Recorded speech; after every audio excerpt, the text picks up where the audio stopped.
Hey, how is it going, everybody? This is RBT coming at you with Friday Questions and Answers, episode 54.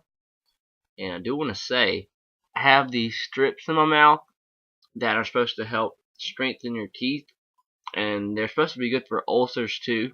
I don't know how, but they are.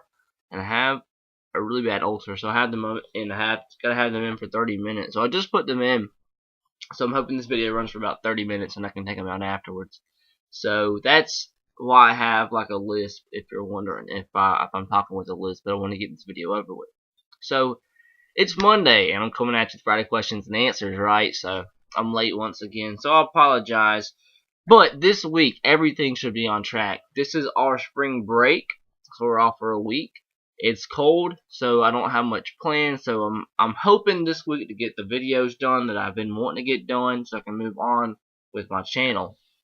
So that's that. That's the reason I didn't have a lot of videos last week, was because last week was ridiculous for me. I had so many things going on last week, and I'm glad that's over with, and I'm glad I can move forward and have a week off for spring break. All I'm planning on doing really is just working out, maybe trying to get some sun if the weather's cooperates. Maybe working on my channel a little bit, and there's not too much else to do because I mean it's not too good weather, and just try to relax. I've been so busy. This is probably this past semester or so since Christmas. This is the busiest I've been in my whole entire life by far, and it's fun being busy. And it makes things go by faster, but it's nice to have a week just to sit here. Even if I just sat here on my butt watching TV the whole week, it's nice to have that time to yourself. So that's that. I thought you guys would think it'd be interesting to hear that I did my first public speaking speech on National Signing Day. It was a special occasion speech, and I acted like I was a commit, kind of like my National Signing Day commitment video that I made last year. Go watch it if you haven't already. It's kind of just like that, except I didn't eat a sandwich. I actually committed to a school. But I did that for my first speech. I was the only person to make an A, so that was cool too. So that's pretty much everything. Probably missed some things. I'm playing softball for my church league. That's pretty cool. We had our first practice yesterday. Just been working out and just just killing it, living life. So without further ado, let's get this thing going. I don't want to make this go over 30 minutes. I'm taking a bunch of supplements now. First supplement I gotta take when I wake up is this fat burner, and you take it on a empty stomach 30 minutes before you eat. So I'm starving. I woke up really late. I slept in today. It's like 12 o'clock. So I'm starving, but I'm waiting 30 minutes, and the supplement is disgusting. It's a pill, but it's horrible. It is disgusting. So I want to eat and get that taste out of my mouth, but let's get this over with. And I'm gonna cut this one short. Around 1:55, I'll just answer questions like that because I want to go ahead and eat. I'm not gonna let this video any more than 35 minutes. So Perry S. Perry S. asked, RBT, did you hear about the NCAA trying to enforce the rule so you have to wait 10 seconds every time before you can hike the ball? Yeah, I heard about that. I don't like the rule. Hopefully they won't pass it. I don't believe it will be passed. And I just don't think there should be any rules dictating how offense should run their offense. So I just really disagree with that rule. DJ Hayes, should I play as one specific team when competing online in NCAA 14? Which type of offense and defense is the best? I mean, if you're looking to become better, maybe that'll be a good idea, because you learn the team more, you learn what works, what doesn't work. So yeah, I mean, I'll find a team you like playing with and just get better with them and keep playing with them. So yeah, I would advise that. And what type of offense and defense is the best? Actually, on offense, I always create a playbook, and it's a complete multiple offense. I don't like running one type of offense. I'll have a little bit of power eye in there, a little bit of spread, actually some wing T in there too. So I completely mix it up, and I just find whatever plays I like, I run the best, and don't keep it to one specific thing. Defense, I like sticking with the 3-4. I like the traditional 2 defensive ends, nose tackle, 4 linebackers. That's the D that I like. So I run 3-4. What defense is the best? That really, I mean, I would probably advise running a multiple D because it really depends on what your opponent's running. So I would advise a multiple D that has a bunch of different formations in there: 4-3-3-4, 3-3-5. So I think multiple really is the best way to go offensively and defensively. I mean, I believe you can create a defensive playbook, but I would always advise, first of all, to create your own audibles because that's big. Finding plays that you like and have them, so you have them and you know what situations to use them in. So if you see an offense or defense lined up in a certain formation, you know, hey, I can use this play. I know it works against this defense or offense. So I'd advise that. Dalton Sports Fan says, now that the combine is over, have your top 5 draft picks changed any from before the combine? Yeah, possibly. Which I'm probably gonna do another mock draft post combine. But one thing that I'm waiting to see is Teddy Bridgewater perform at his pro day, because a lot of people dropped him from #1 because he didn't throw at the combine, and I still think he's the best quarterback in the draft, and I still believe wholeheartedly that he should be the #1 pick. But I mean, a lot of people's opinions change on him because he didn't throw, but I still think he'll be fine. I still think he should be the #1 pick. I think it's a good possibility that he will be the #1 pick. But right now, I'll probably. I mean, I think Khalil Mack could have snuck up there. Maybe Greg Robinson is past Jake Matthews. I think Jadeveon Clowney and Johnny Manziel still go in the top 5, but it's still a lot of uncertainty. But there's a lot of probably even a lot of top draft analysts have said this is the best and deepest draft in the past 10 years, and I believe that too. So I think any of the top 10 prospects are as solid as they get. So I don't think anybody really can miss out anybody in the top 10. Everybody's going to get a good, solid player. I would say in the first round. This is a really deep draft. I mean, of course, there'll be your occasional bust, but I think this is a really solid class. A lot of players, I believe, that will be solid in the league throughout their career.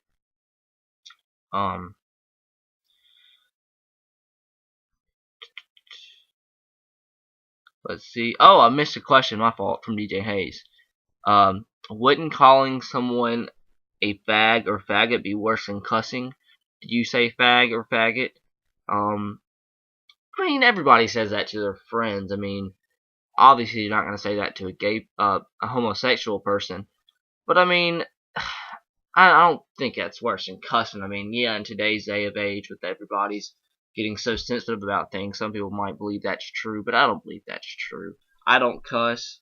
I think I've said it before, and you probably noticed that throughout my videos. I mean, there's some words that I say that some people might think is cussing, but I say it. But no, I don't believe saying fag or faggot is cussing. I mean, it really depends on what way you're saying it. I mean, yeah, if you're saying it to a homosexual person, then that'll be offensive to them, or way more offensive to them than saying the B word or something. I guess I don't know, but it just depends on what sense you're saying it. But yeah, I do say it. I mean, I'm not saying it in a derogatory sense. I'm just saying it like just in a light term to my friends, just kidding around. And a lot of people use outside terms with their friends, with their family, just joking around, and they know. It just depends on what sense you're saying it, and if the person knows you're joking. So I personally don't believe it's anywhere close to saying a cuss word.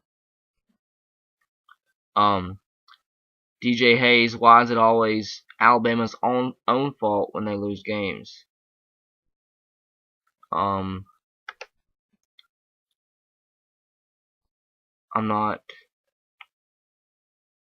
not sure what that means. I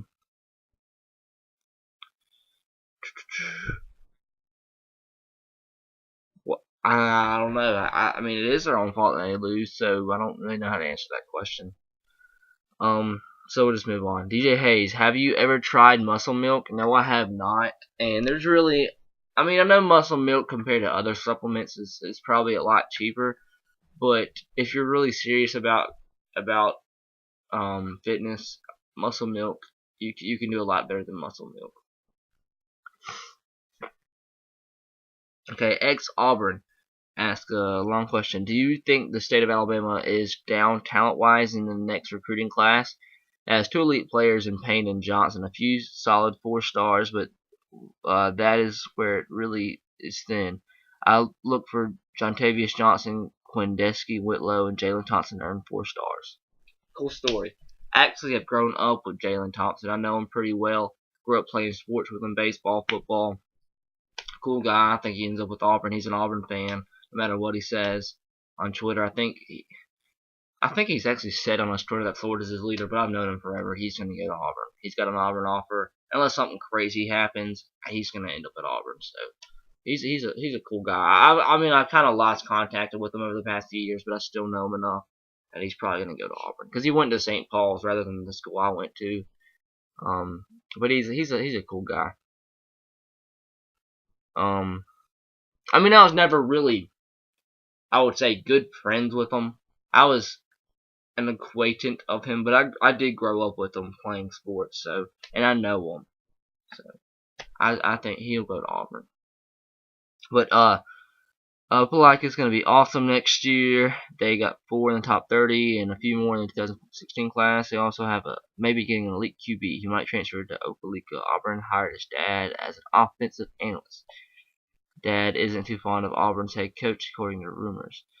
No, I don't really think Alabama's down in recruiting talent. I think they're solid. There's always going to be the under radar players come up and be great, but I think they have a solid 50. The top 50 is really solid. I mean, it's not going to be competitive in the nature of comparing them to a Florida or a Georgia. Georgia's really underrated with the talent they get, and if Georgia could keep their in-state talent where they are, Georgia would be ridiculous every single season.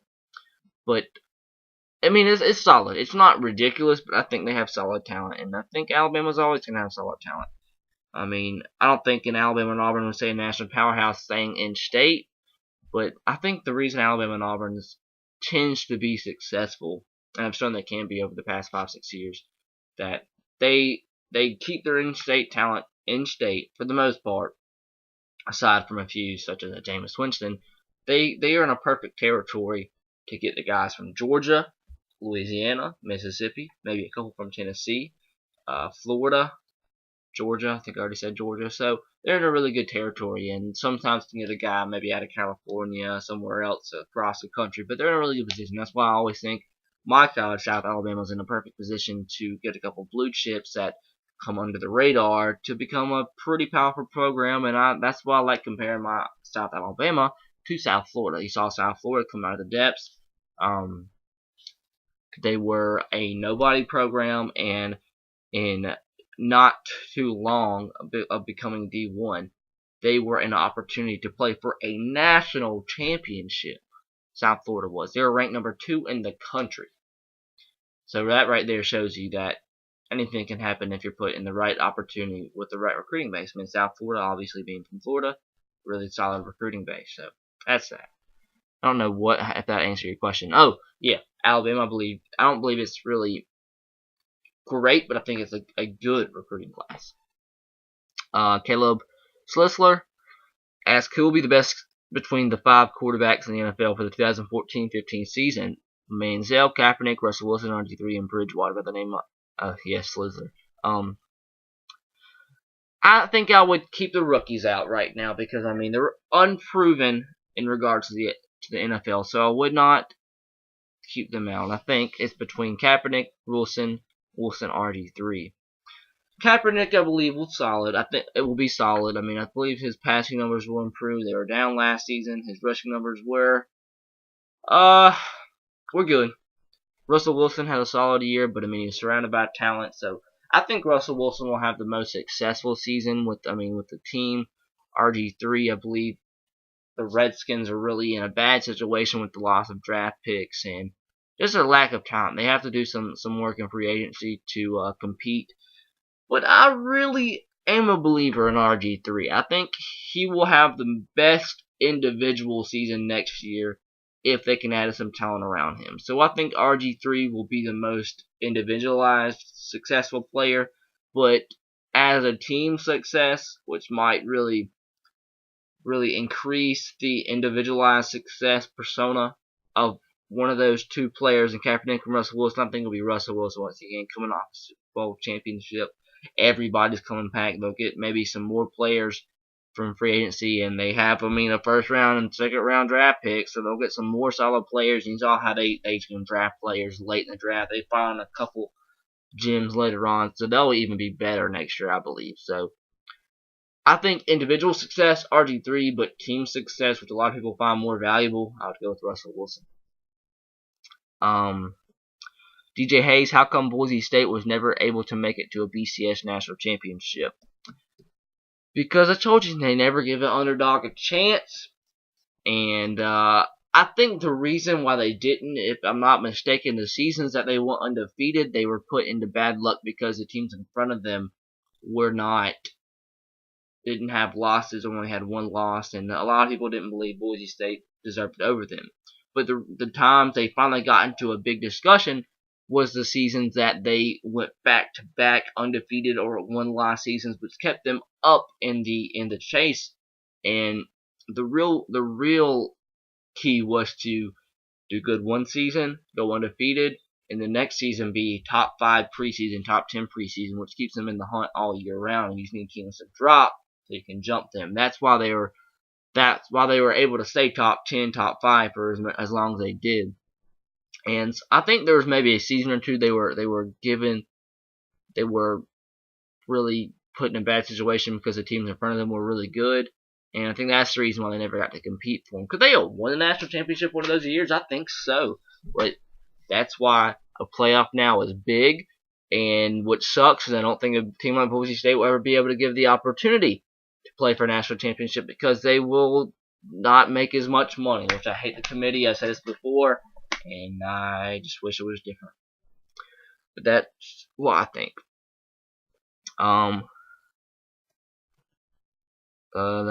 Ex-Auburn asked, what high school did you go to in Mobile? I grew up in Auburn, just curious. I went to Alma Bryant High School, which is in Irvington, Alabama. Really near, it's really it really makes up the middle of Grand Bay, Alabama, and Bayou La Battery, Alabama, where Forrest Gump went through. That's where he shrimped. But I'm not from either of those places. I'm from, man, this is weird. I'm from about as far down near the beach where you can get. So I'm not from those two cities, but that's where the high school I went. And that's where it was connection. There was a Grand Bay High School before I was in high school, like around the right before the 2000s, like 1998, 1999. There was Grand Bay High School and a high school in Bayou La Battery.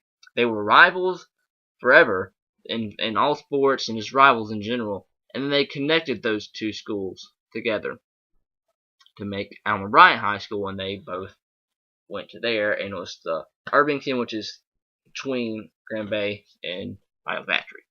And that's the school I went to, Alma Bryant. I always string out answers longer than they should be. I should have just said Alma Bryant High School, but I went on a 2-minute rant on how, whatever. So I went to Alma Bryant.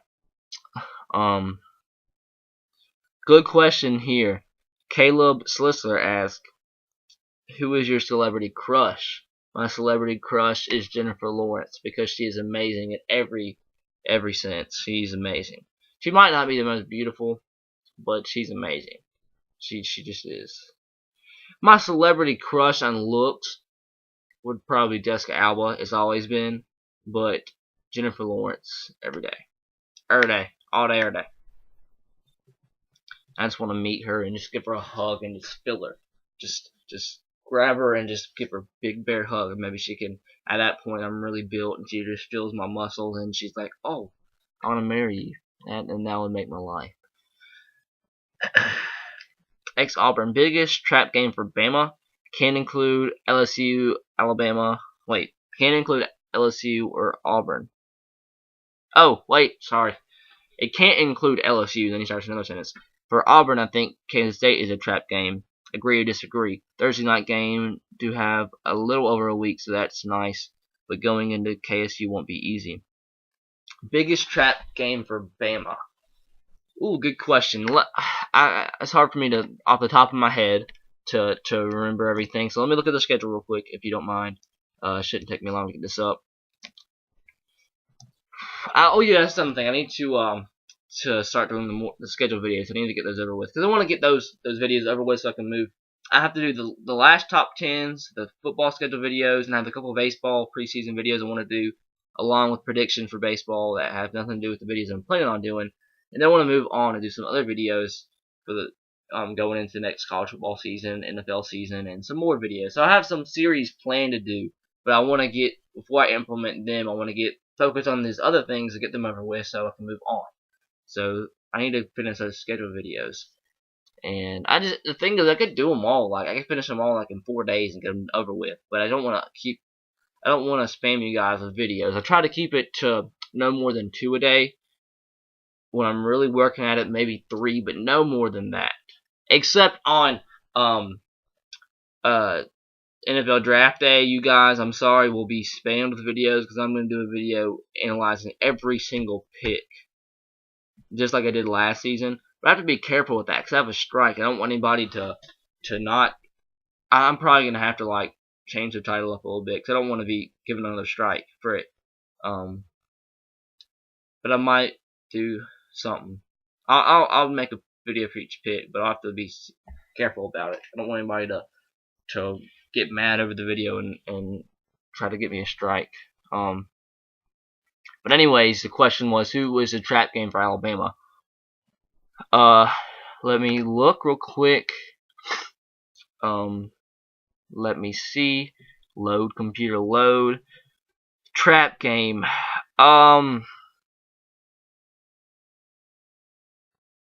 You know, honestly, the game that jumps out at me is Tennessee. Tennessee is before the bye week, before the LSU game. Tennessee, I believe, will be pretty. I mean, they'll be better this season, depending on their quarterback play. I mean, I think Butch Jones has some good talent coming into Tennessee. I think he's a solid coach, and I think that could be a trap game. The game's in Neyland Stadium. We might be looking forward to LSU. I know we have a bye week in between the game, but I mean, if you're looking for any possible trap game, I think that could be a potential trap game. So I'd say Tennessee. And you said, if I'm not mistaken, you asked about Auburn's too. No! What? Oh, oops. Let me exit out that tab.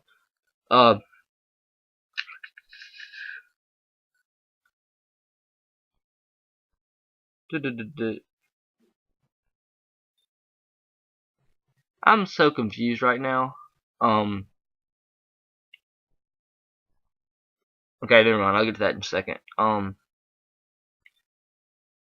Auburn schedule. Come on, computer. Alright. He said he believes the Kansas State game is a trap game. My computer's being so slow. Do I agree, disagree? No, I wouldn't say it's a trap game because, I mean, really, in technical terms, I would say a trap game is a game before a game against, I wouldn't say necessarily a lesser opponent, but a less anticipated opponent. And then next week you have a big team like an LSU or Alabama or whoever. So in terms of a trap game, I think I would look at maybe Ole Miss. Maybe the Ole Miss game is a trap game because they play at Ole Miss the week before Texas A&M. So maybe Ole Miss would be a trap game. Because I mean everybody would be looking forward to Texas A&M at that point, so maybe Ole Miss, or maybe even A&M. If A&M's not having a good season, the next week they play Georgia. One of the three teams between Ole Miss, A&M, and Georgia will be having a really good season, I believe. So I'd probably say one or two between Ole Miss and A&M, because even if they're not having a great season, they'll still be solid and good enough to beat any team in the SEC any given Saturday. So one or two between Ole Miss and A&M, depending on what team is good and what team is not good, or whatever team is not necessarily elite. So that's that. I mean, I believe the Kansas State game will be hard. I believe it's going to be a tough game. I mean, as of right now, I mean, I think obviously Auburn will win, but Bill Snyder Stadium, that can get crunk on a Thursday night. So It'll be probably the only televised game that night. It'll be a fun game to watch, that's for sure. So I wouldn't by any means believe. I mean, even if that's Alabama going to that situation, I would be worried about that game. So watch out, that'll be a fun game. Okay. Caleb Slisler, what team do you think will have the best record in the NFC North? The Vikings, Packers, Lions, or the Bears? Every single season, I always put my trust into the Lions because they have so much talent. I mean, the D line's ridiculous. Offense is good. If they can get a wide receiver, aside, I think if the Lions get Mike Evans, that team is going to be dangerous. If they can get some solid defensive players in the secondary in the later rounds, rounds outside the first round, that would be absolutely sick. Or if they can increase it in free agency. But I just can't put trust into them anymore. I'm not going to do that. I think the Lions have a great possibility to be amazing, but I'm just not putting trust into them. With the safe pick, I would say is the Packers. I'm not sure, but I'm assuming by the way you worded this, the Bears are your favorite team. The Bears possibly could be. I think they could be solid, but I think to be safe, I would say the Packers right now. I think the Vikings have a little bit more work to do to compete in that division again. A. Nelson, was your most anticipated game of the 2014 college football season? Alabama and West Virginia, week 1. I just wanted to get the season started. Not really. I mean, maybe. No, I don't want to say the most anticipated game is the Alabama-Auburn game because I mean that will mean I want the season to hurry up and get over with and get the last week of the season. No, I mean yeah, I want that game to happen again. I want to beat Auburn in Bryant-Denny Stadium, but most anticipated game, I just can't wait till week 1. Alabama, West Virginia. West Virginia's not going to be a pushover by any means. I think people are really overlooking West Virginia. Yeah, they had a really disappointing season a year ago, but I still think, I mean, there's no pushover by any means week 1. So with the so much uncertainty around this Alabama team, I would not be too. I'll be careful with West Virginia. So it'll be a fun game to watch for sure. Matthew Bandusky. Which non-Power 5 conference team has a chance to go undefeated next season? And would you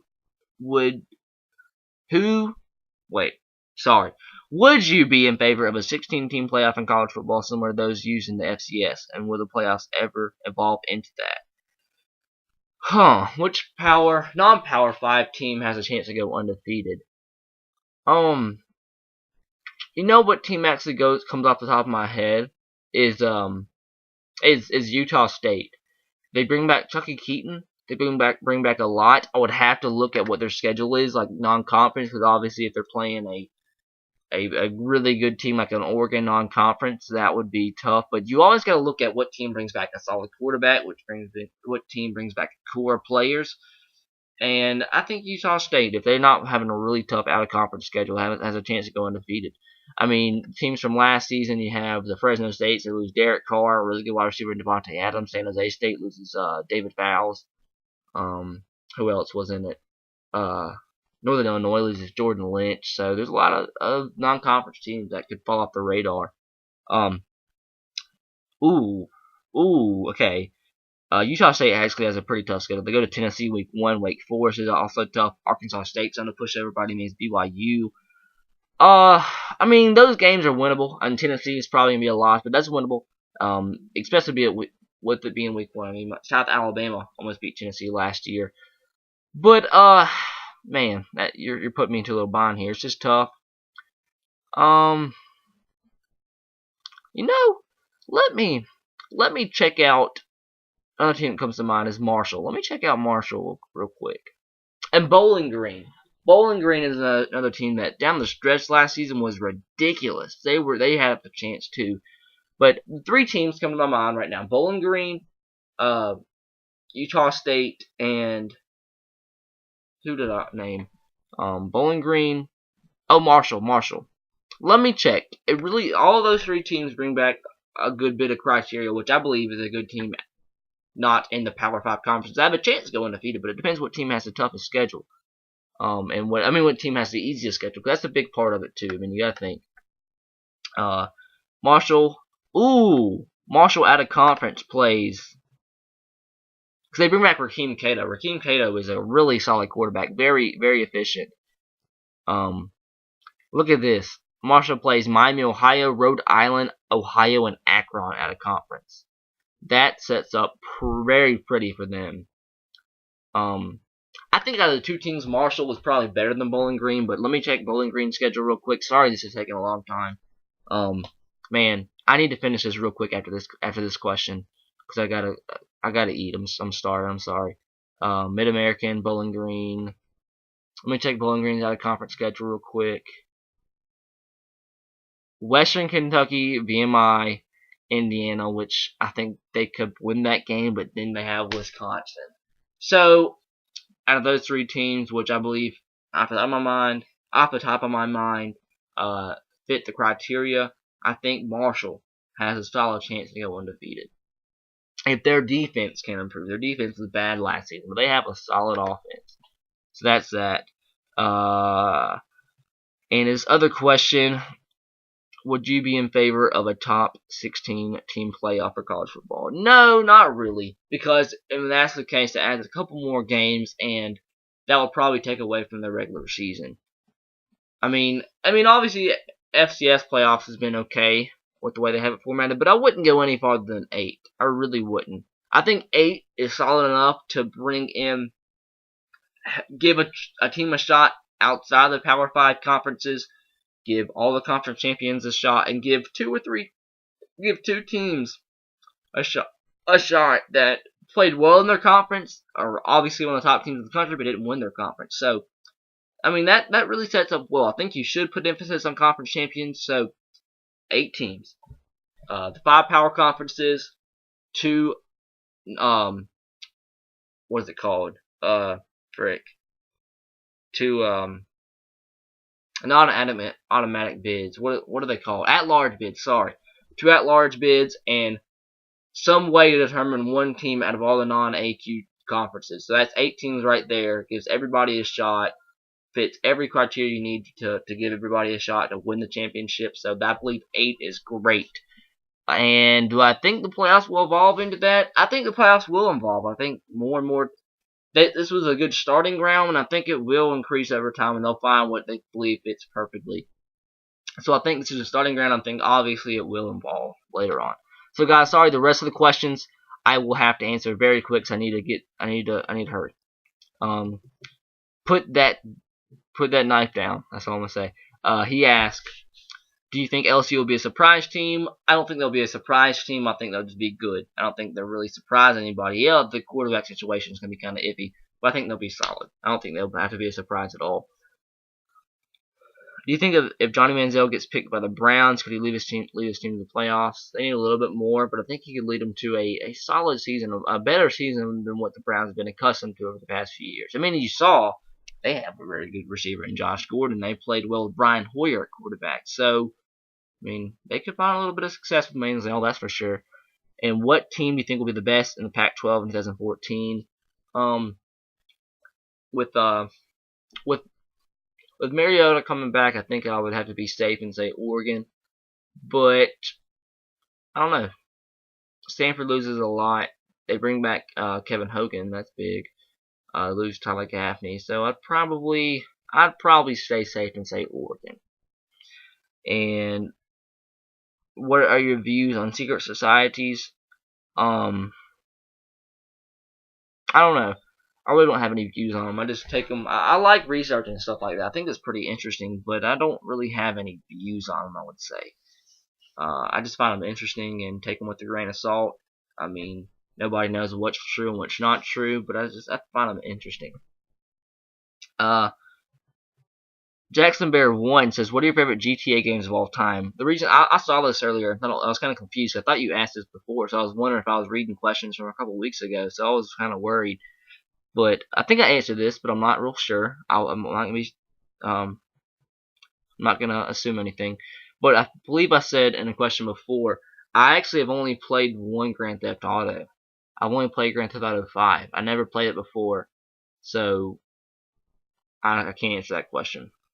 Grand Theft Auto is a fun game, but I never played any of the other ones. I never had them. All my friends always talk about how fun it was, so I decided to get the 5th one, and it was fun.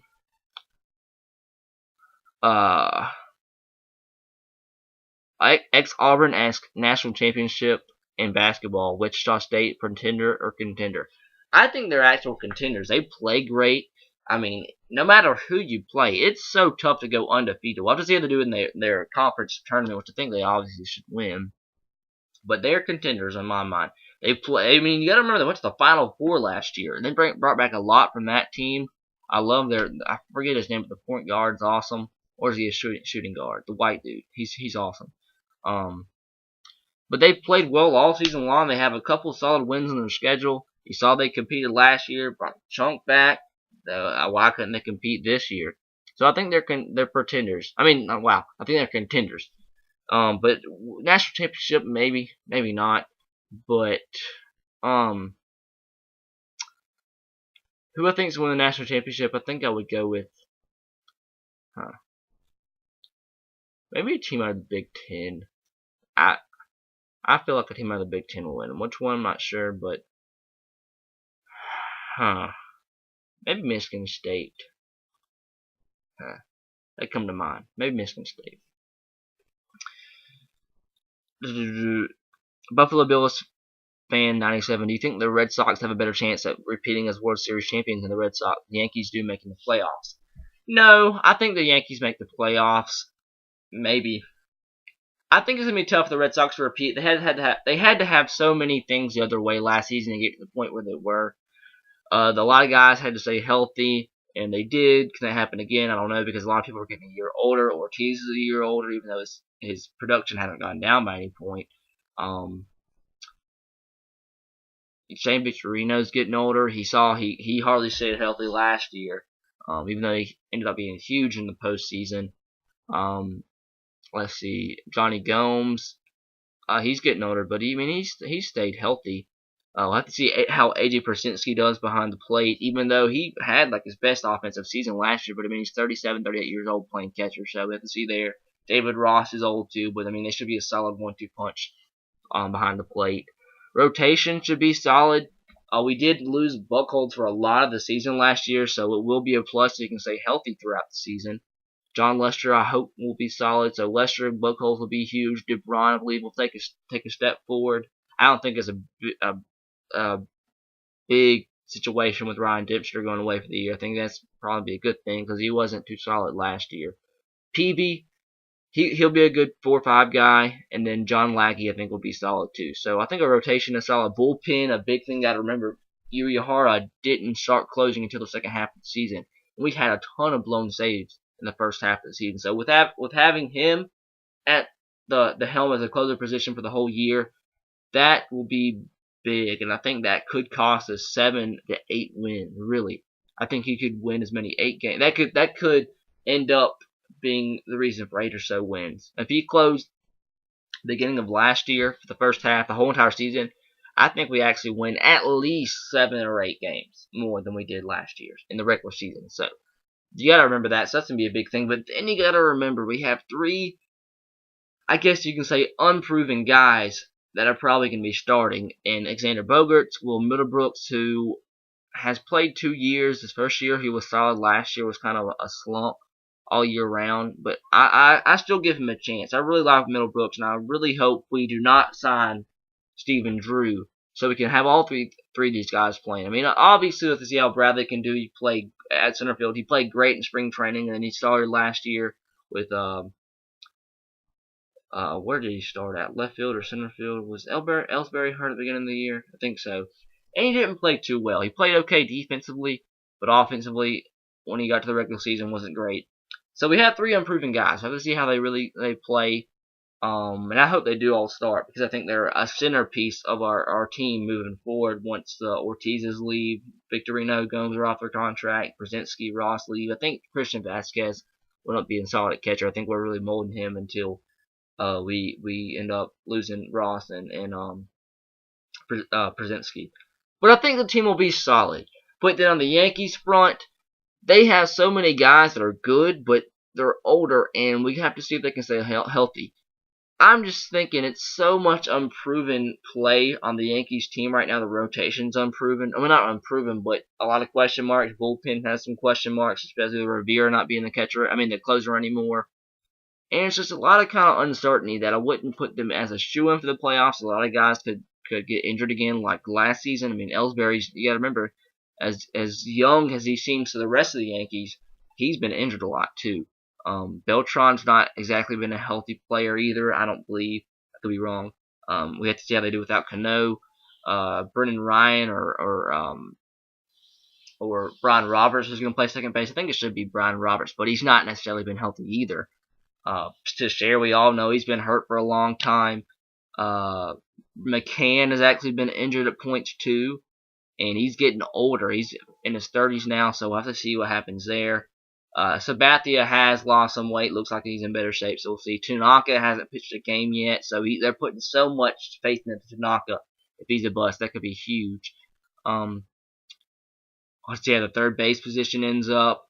And then Jeter. We all know Jeter is a great player, but he's in his 40s and he's not been healthy either. So that's a question mark. So there's so many question marks surrounding the Yankees that if they can stay healthy, they're a World Series caliber team. But that's a big if. That's a really big if. So with that being the case, I do think the Yankees, I think they have good enough players, and they played as well last year as they did with everybody injured. They have enough pieces on this team to have a better shot at making the playoffs than the Red Sox to repeating as World Series champions. So, yeah, that's how I'm going to go with that. Even though I think both of those scenarios have a decent shot each, but I would put a little bit more faith into that than the other. Let me finish these quick, guys. I really got to go. Jack Moore, after 31, a perfect 31-0 season, how far do you think Wichita State will make it to the NCAA tournament? I would say at least Elite 8, if not farther. At least. I think they have a good shot to go farther. DJ Hayes, has your alma mater ever played Hoover High School? What was the score? I don't think we've played Hoover as of late. I think we did in our creation, like around the 2000s, and we could have played since. But when I was in school, we never played Hoover. We played Prattville in the playoffs one year, and we got absolutely smashed. Like, it was bad. I mean, it was so weird. We could win 4 games and lose like 7 or 8 and make the playoffs because our region was so weird. And that was what happened when we played Prattville and we were smashed. But we never played Hoover in my 4 years, but we could have played before. I'm not real sure. And last question from DJ Hayes again. Did you see Clowney smoke Manziel at the Combine? Do you think there will be a lot of upset fans once the first team for the new playoffs are selected?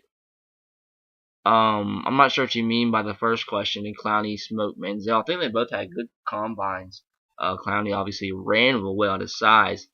But I thought Manziel did good as well. I mean, he did good in a lot of the drills. He had good interviews from what I hear. So I think they both did. So I wouldn't really necessarily say that Clowney smoked Manziel unless you're referring to something else. But I don't think they had too big of a difference. I mean, I think Clowney did have a better day overall. I mean, his 40 was ridiculous at his size. He had great measurables. But I still think Manziel did solid. Not enough difference to say he smoked him. And, yeah, I think there will be a lot of upset fans when the playoffs are selected. Not necessarily because of who selected, it's how they're selected. I mean, if you have a poll selecting this, if you use the same BCS formula, you kind of have a general idea of who's going to get picked and what teams are on the bubble. With this, you have absolutely no idea. You could have a team from left field make it, some team out of nowhere make it, just because the committee is like, oh, they can make me a couple extra $1 million. So that is that, guys. I said I wanted to go 30 minutes, went 44, so not too over. But I'll leave it at that, guys. Hope you enjoyed. Be sure to leave a question in the comment section below so you can be featured in next week's episode, or I guess in 4 days, that episode, which will be episode 55. So I'll catch you guys then. Roll Tiger Socks in a tight shoe. Like I said, be sure to leave a question in the comment section below. It can be about anything as my phone rings. It can be about my life, anything, sports, absolutely anything, and it will be answered this upcoming Friday. I will catch you guys later. Hope you enjoy. Be sure to leave a frick. I always say the same things over and over again. It just comes out of my mouth. Be sure to leave a like on the video. Subscribe to my channel and follow me on Twitter at twitter.com/EzraRTR. I'll catch you guys Friday. Have a great week. Peace.